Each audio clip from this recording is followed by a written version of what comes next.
It's an absolutely disastrous time in the world of Magic the Gathering right now. Dominaria United is locked in a financial death spiral, and behind the scenes, Wizards of the Coast is running around right now trying to patch the boat. Magic. I am a wizard! History. I'm an old wizard! The magic historian. My bones hurt.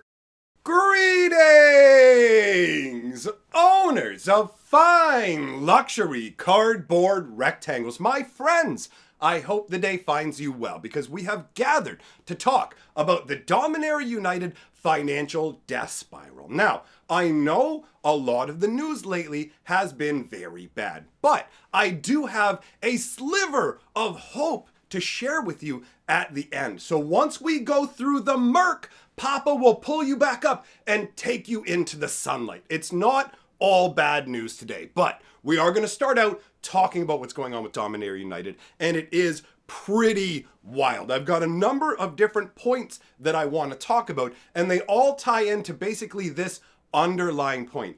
Dominaria United is struggling financially. The sales on this product are abysmal, and it's causing Wizards to panic. That is how everything appears to me. So I have a number of data points to help back this up. One of them is over on MTG Finance Reddit. They have a post discussing the first week of release when it comes to Dominaria United. What somebody has done, or multiple people have done, is pull the data from TCG Player, which if you don't know is a website where you can buy Magic singles. And if you do know about TCG Player, then make sure you use my link below because then I get a taste of the goodness too. So you've got TCG Player where they have a lot of single sales going on and you can pull a lot of data from there. Now, somebody went ahead and pulled the sales data for the release week for all of the sets of 2022 and did a comparison. And the comparison is staggering.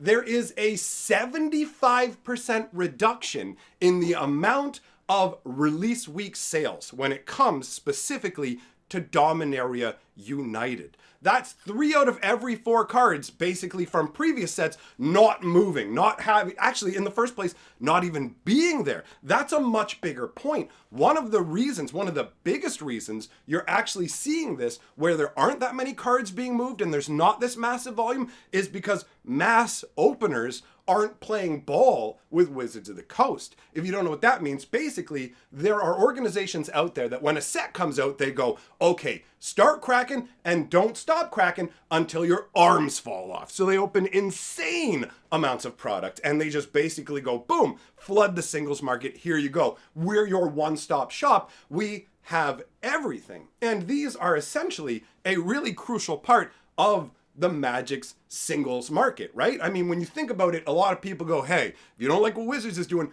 buy singles. But the dirty truth that underlies that is, yes, you can buy singles, but you're still ultimately contributing towards the purchase of a box from Wizards. All the cards come through boxes. They all come through Wizards. So without people mass opening, we see a massive reduction in the singles that are available. And this is in line, not specifically the singles specifically, but this is in line with what I said before about Dominaria United probably suffering the wrath of Double Masters 2022, and that is part of what's going on here. Double Masters 2022 ate the lunch of every set this year, basically, right? I mean, you can say that maybe when we get to Brothers War, there'll be some level of recovery. But if you've heard the term wallet fatigue, this is definitely partially what's going on here. People put so much money into Double Masters, right? And then they just turn around and go, okay, I don't have that much money for Dominaria United. On top of that, you have a bunch of other sets that are waiting in the wings to show up, and more than there were supposed to be. Right now, we weren't supposed to be contending with Infinity coming out in a couple of weeks,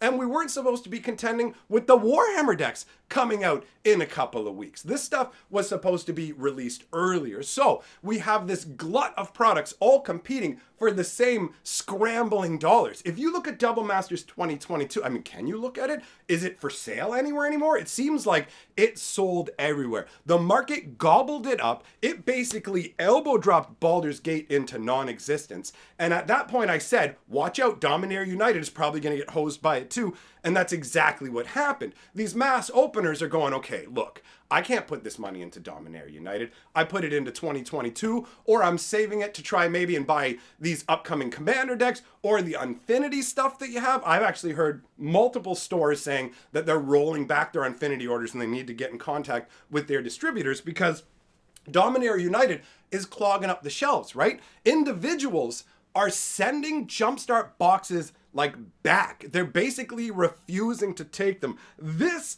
is not something I'm accustomed to hearing. I'm accustomed to like pre-orders being canceled, not straight up, I've purchased this, I want to return it for a refund. That feels like it never happens with Magic product. But Dominaria United Jumpstart is having that exact issue where people are realizing it's complete garbage. Wizards did not do an effective job of illustrating to people that the Jumpstarts that are connected to standard sets will not be the same as the previous Jumpstart where you got a crazy amount of different themes. I think I said it was 20 something themes, but it was probably double that. They had an astounding amount of themes for the first Jumpstart. This one has 10 themes, the same static rare, they're just gussied up theme boosters, right? So people are realizing that they're returning them to buy older Jumpstart. And this is actually going to be something that continues to be a problem for Wizards because they're really going to mess up people's expectations. You have another Jumpstart that's coming in December, okay? And that Jumpstart's going to be the juiced up Jumpstart where we get a whole bunch of craziness.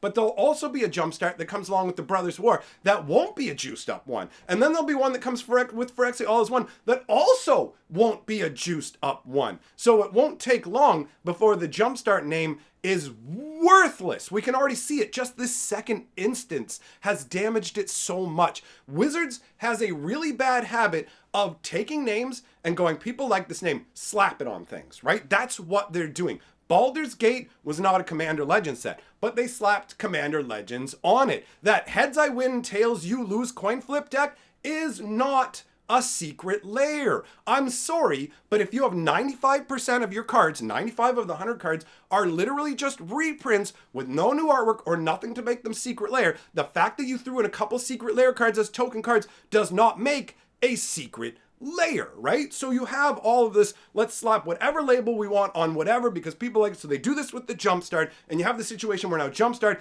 is a complete dog. Now compound onto this, you have another issue where Walmart, right, has been closing its doors to Magic. Not every Walmart. I was actually talking about this with a buddy of mine. In our location right here, there are some Walmarts that are like, we're done with it. And there are other ones that now have the stuff locked behind glass cases. You guys, if you don't know, Walmart is the Wild West of Magic thievery. People just go in there, not only take packs home and bring them back, but just tear the packs open blatantly inside the Walmart. Someone told me a story of how with the original Double Masters, someone actually put VIP packs out like on the shelf, and when Buddy went to go and check them, they'd all been torn into and someone had just yanked the insides out, right? So like Walmart has said, you know what? We're done. After all the Pokemon nut jobs started showing up with that Pokemon craze, Walmart went, it's not worth dealing with these cards, right? So they've started to shut their doors to the cards. Now, the products that were originally, I should say, meant for those stores. So you have individual collector boosters that you would only see at Walmarts and stuff like that. You've probably seen them if you've been there. They have comically large boxes, and that is an anti-theft measure. But these comically large boxes were also behind a glass case for an absurd price. They wanted like $50 or $60 for one collector booster. I'm in Canada, so collector boosters are like 30, 35 bucks normally, but like 50, 60 bucks for one of these gigantic one pack boxes. Anyhow, these boxes are now being offered straight up to regular LGSs and stuff because Wizards has these extra ones they can't get out in the normal distribution method. So you have the fact that they already have the mass openers who are like, bro, I'm not going to be opening this. I'm not going to buy a bunch of it. So you have them not purchasing boxes from Wizards. You've got Warhammer 40K, which is actually taking from Dominaria as well, because that stuff is selling out like hotcakes, and we'll talk about that in a minute. But it is also basically, there's too much being parasitic. You had Double Masters coming along beforehand, eating up its lunch, and now the food that it would get has been splorped off. You've got massive sales decreases, and so Wizards behind the scenes is going, okay, what are we going to do? What are we going to do? What sold well for us this year? So they looked over the numbers and realized that the most successful non-Double Master set of the year was actually Kamigawa. So abruptly, out of nowhere, like a couple of days after release, Wizards just starts emailing all the stores going, hey, so we've just decided for no reason whatsoever to just have Kamigawa drafts, like as many Kamigawa drafts as you want to have, and we'll sell you a bunch of Kamigawa boxes, and distributors are coming out and going, hey, do you want to buy Magic boxes? I have all these Magic boxes on sale, especially Kamigawa. You want to buy some Kamigawa to run Kamigawa drafts? Like, Wizards doesn't normally just go, hey, we're doing a throwback draft to a set from the beginning of the year randomly with no fanfare sent out to the LGSs in a very desperate last moment manner. And it's because 75% reduction in people like mass open and singles, all that kind of stuff. You've got returns of product, which normally doesn't happen. You've got massive quality issues with the product, which obviously is going to cost them money in replacements as well. And if you guys didn't hear, with secret layers and stuff like that now, apparently what they're doing is if you're missing a card, if you have an issue, they're going to make you mail back the entire secret layer, and then they'll send you the whole secret layer back to get one card, right? And that to me screams an attempt to make it too much of a hassle for you, and you'll just give up and accept the quality issues. I feel like Wizards has been taking more of a hit in the quality department, and they're looking for ways to go, no, we don't really have to replace anything for you if we can just kind of try to find a way to get around it. I mean, maybe I'm being a little bit unfair here, but it really does feel like what they're doing is skeezy, and I feel like it's tied in to this pinch that they're feeling right now. Now, understand, ultimately, from a financial perspective, 2022 is going to be absolutely fine for Wizards. Double Masters guarantees it, and the number of products they're putting out also guarantees it. They're going to pull in enough money, and the Warhammer 40K stuff is going to do very well. It's banger. It's going to sell quite well. So you've got the situation where they're not worried from that regard, but the reason they're scrambling is the corporate businesses work in quarters. So basically every 3 months, that's how your earnings are shown off to the stockholders and stuff like that. That's your measure of success every 3 months. Well, it's September. We're rolling around to the end of this quarter. Now, this quarter got beefy boyed up, right? This quarter is super strong because Double Masters was in it. And Double Masters ate, like I said, everybody's lunch. And on top of that, Wizards made sure that this was going to be goosed by creating things like that old school Soul Ring promotion, where you could get the Soul Ring if you came in and bought $50 worth of stuff at the same time that Double Masters came out. Like, they created the perfect storm to make sure that the quarter we're in would be the most banger quarter. But as we exit this, now the only things they have to rely on for the next quarter's earnings are stuff like Dominaria United, Brothers War. You've got the upcoming Jumpstart set, which might do all right. You've got Unfinity, which is a mixed bag. Wizards doesn't even know how to view unsets to the point where they still want to make uncards and get the people's money, but they don't want to identify cards as uncards because they want people to be tricked into playing with them. So they go, we're going to make an acorn symbol. And once the acorn symbol becomes too evident, then they'll come up with, we put a little dot on the bottom back of the left hand of the card. And it's like, what? We play with our cards in sleeves. Yeah, to tell if it's an uncard, you have to look, it's a slightly off black dot in the bottom left-hand corner of the black border of the back of the card.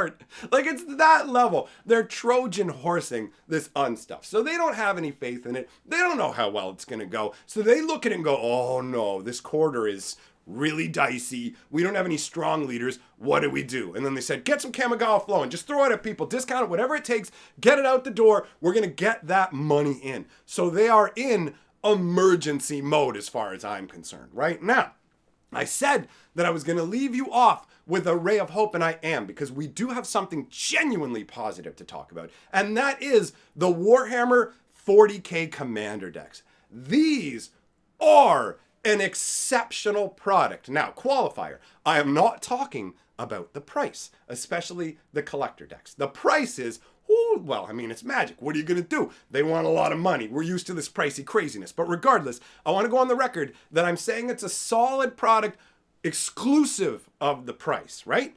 Looking it over, now I've been busy with a bunch of stuff going on in my life, but looking it over, it's all come together and I've realized how absolutely solid it is. Now I'm going to give you a spoiler, let me put it up on the screen, and then we'll talk about what this means for the game overall. Up on the screen, you're looking at the Golden Throne, a pretty much perfect execution of a Warhammer Magic the Gathering card. Now, it is a 4 casting cost legendary artifact, which makes sense. There's only one of these in existence. It has arcane life support. If you would lose the game, instead exile the Golden Throne and your life total becomes 1. So right out of the gate, it's got that awesome escape death style mechanic that is similar, like it's kind of like a Platinum Angel or something like that. A Platinum Angel will keep you alive longer, but it's that I get to cheat death with a cool artifact concept. So that's great to begin with. And then you've got the second ability, which is 1,000 souls die every day. Tap it, sacrifice a creature, add 3 mana in any combination of colors. Sure, you have to sack a creature, but this feels great. It will accelerate your game plan, it will spread out your mana options, giving you more versatility, and at the same time, it will protect you from losing the game. And you can play multiple copies of these if you're not playing Commander, right? And get even more out of it. But yeah, as a Commander card, as a Magic card, this is incredible. Now, when it comes to Warhammer 40k, I have a passing familiarity with it. I am not an expert, but I find its lore to be interesting. The grim, dark future. So, the item that we see depicted in this artwork is actually the throne of the Emperor of Mankind. Now, he is essentially a corpse on this throne. He can't do anything. He just sits there and exists. But he has to exist because he has psychic powers that stop chaos gods from completely obliterating mankind. In the world of Warhammer 40k, you have mankind, and then you have these demon gods that are literally like insane. I wish to have everyone's skull and blood to build a home out of. Like, they're absolute maniacs. You got Tzeentch, who turns things into crazy horrors and warps their very nature. And so these gods hunger for the souls of mankind. But the Emperor, he has the ability to keep these gods at bay and essentially shield mankind from them. Without him, they die. So mankind has him enshrined on this throne. But this throne is a life support system. That's where the first ability, Arcane Life Support, comes in. This thing is the only reason that the Emperor is still alive. And it comes at an incredible cost. The second ability, where it says 1,000 souls die every day, those are the souls that have to be fed to the Golden Throne so that the Emperor can continue to survive and save mankind. Because if his life ends, in the moment that his life ends, I've been told that he can reincarnate and he can protect mankind again from the demons, but in the brief moment it takes for him to reincarnate, it doesn't matter because the Chaos Gods would tear everything asunder. So this is an incredible situation where mankind is forced to throw 1,000 people into into being the fuel for this throne just to save humanity overall. And the artwork on this is so epic as well, man. This is original, what is his name? John Blanche? They call him Blanchitsu or something like that. I can't remember exactly what the nickname is, but his artwork is iconic Warhammer artwork. It is Warhammer. This is like the father of Warhammer artwork, and this is so exemplary of it. So, my friends, that basically brings me to my point. This is near flawless execution. There are so many cards that are put together so well in terms of encapsulating both the concept from Warhammer and bringing interesting powers. Like, Marneus Calgar feels awesome. I want him for my cube. There is a bunch of cool stuff in this Warhammer set. And the reason that this is a sliver of hope is, take what we have going on right now. We have an excellent execution of this set. We have Dominaria United lore that's the best it's been in years. So the underlying elements for Magic to get better are here. And Wizards of the Coast works on a 1.5 to a 2-year time frame. So we may actually have more improvements already baked into the game and coming our way. If Wizards put the level of care into every product that they put into this Warhammer set, in terms of they don't have characters with the wrong names like they did with the stuff in Strixhaven. Like, it doesn't feel lazy and rushed. It feels thoughtful and careful. And if they can bring that care to all of their products, or at least more of them, then we'll be looking at an upward trend, which is something I am desperate for. I'm tired of watching everything go downwards and being one of the people sounding the alarms. I know it can get tiresome to hear it, which is why I wanted to wait to talk about this financial sadness until I had some hope to bring with it. So ultimately, I am genuinely hopeful because of these Warhammer 40k decks. They're an excellent execution. If you were thinking about grabbing them, get them now while you can. These things are going to sell out, bro. It's so good. They've done magnifique. Anyhow, the other thing that's magnifique are my patrons. Thank you for supporting my channel. You guys are my favorite. Everybody else, thanks for coming by, and I will see you guys all for the next video. I'll leave some links on the screen. Come check out my other channels.